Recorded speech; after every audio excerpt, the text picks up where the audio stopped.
Good morning, everyone, and welcome to a new edition of New Listings Live with the Mellor Group.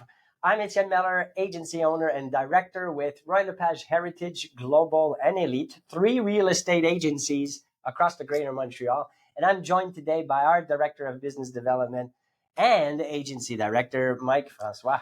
So in today's show, we've got three major topics lined up, from top neighborhoods to big changes in the Airbnb world and new post-election reality for buyers and sellers. That's right, and we're kicking things off with our special guest. You know him, he's been here before, Mathieu Poupart from Orbis Mortgages.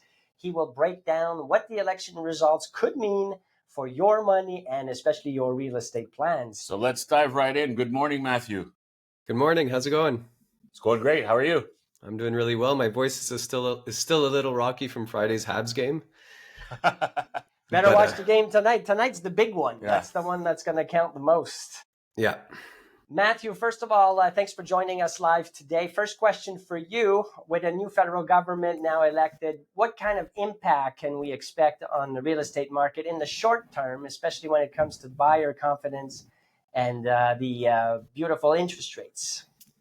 So, I mean, the results were somewhat expected, right? So I think for all the people who voted for the Liberals, for them, it's a sigh of relief. They can be a little more comfortable knowing that the person they think could deal with Trump the best is now in power. And so that just means confidence. There's hopefully less uncertainty. The truth is, however, the Liberal platform does have higher spending than its counterpart did. That means higher borrowing needs. And with that in mind, that puts pressure on bond yields.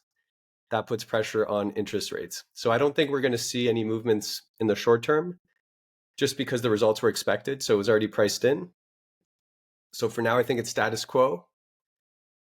And we'll see what happens in the next few weeks, the next couple months.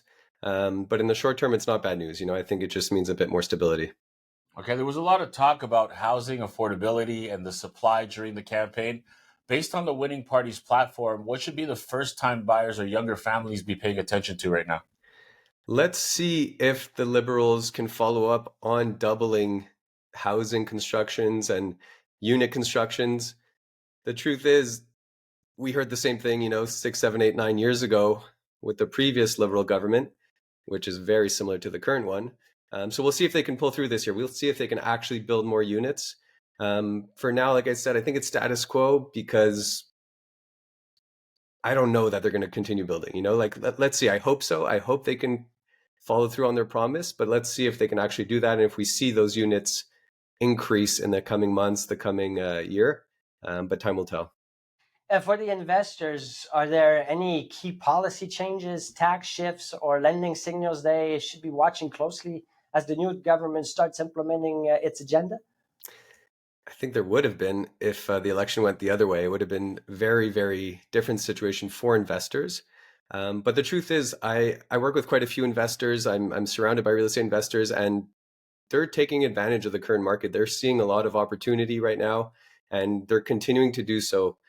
I don't think there's tax implications just yet that they need to worry about or that they can use to kind of optimize their businesses. So for now, it's still a bit more of that status quo. They're going to continue taking advantages of the opportunities coming up.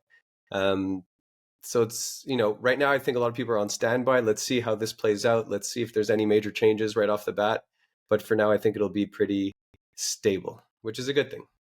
And for a final question, with inflation at 2.7% and the first rate cut in years, how will this affect jobs, consumer spending, and long-term economic health, in your opinion? So lower inflation is good. But what we need to know is that we need to look at trends. So one data point of lower inflation is good. We actually had one in the States as well, which they also had lower inflation for last month, which is really good. However, we do need to see a trend before we can celebrate a little bit. We need to see 2-3 months straight of lower inflation, especially with the whole tariff situation. Seeing that lower inflation is a good thing, but let's see how the next couple months play out with regards to inflation. Well, thank you very much. That's why we love having Mathieu here. Real insights that help make sense of what's happening. Thanks again for joining us. All right, so you too. All right, so before we showcase some of our new listings, let's turn the spotlight on Vaudreuil-Dorion, a suburb that's been quietly booming just west of Montreal. Exactly. Here's why Vaudreuil-Dorion is worth a serious look. It's got the young families, which are flocking in for mainly the newer homes and the actual yard space compared to most towns on the island. You've got the walk score in the core areas in the mid 70s, so that's very walkable, Mike. And then you've got the median age, which is just under the 40 years old, meaning a vibrant, more active community. Obviously, when we talk about walk score, that also means schools, shopping, infrastructure. You're still connected with what you get on the island. And don't forget the price. Condos starting at around $325,000. Detached homes from the mid 600s. So that's a very competitive, compared to downtown prices. So right now what we're going to do, we're going to check out the standout listings in Vaudreuil. So our first brand new listing, it's a sleek apartment. We're talking about at 2050 Rue des Sarcelles, listed at $1.2 million and some change. And our second listing will be in Vaudreuil, a charming starter property, 514 Rue Valois, priced at $324,000. So these are two different lifestyle with very great locations. That's correct. And that's why we love Vaudreuil. And that's why we wanted to emphasize it today and kind of point out what's so great about it. Now let's go to more properties that came out brand new this week. You're seeing them for the first time right now. You're looking at your screen. You see we have properties pretty much all across the greater Montreal, as I said earlier before. Yeah.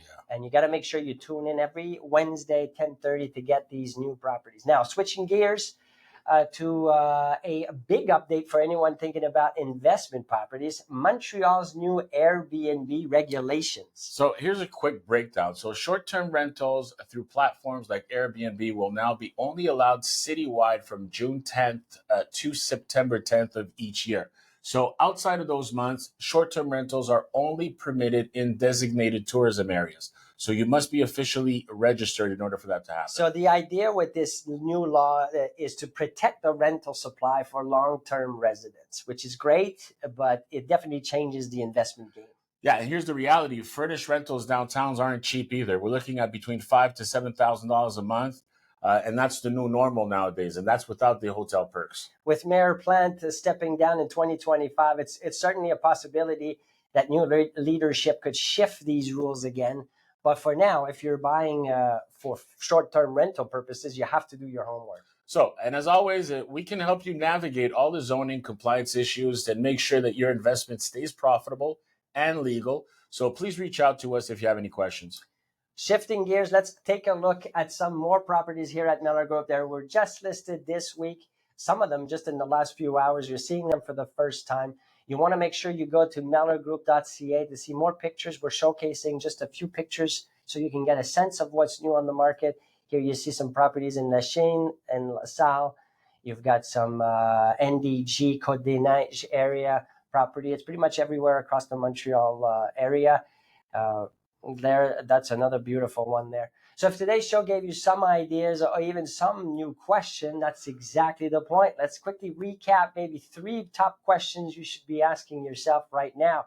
Number 1, am I factoring the new Airbnb rules into my investment plan? Got to think about that. Number 2, will a suburb like Vaudreuil-Dorion give me better long-term growth than buying smaller in the city? I think so. And number 3, am I waiting for a crash that may actually never come? It'll never happen. So anyways, before we end, here's some final properties that just came out. We have, like I said, you got to go see more pictures on mellorgroup.ca. More properties, not just what just listed, but these are the ones we're showcasing today that were just listed in the last few days, last week, maybe last few hours. Well, there you have it. If you're buying, selling, or want to invest, head over to mellorgroup.ca or send us a DM. We're available on all social media platforms, and most importantly, we're here to help. So thanks for tuning in. New Listings Live. See you this Friday for Open Houses edition. Same time, same place. Thanks for watching. Have a good one.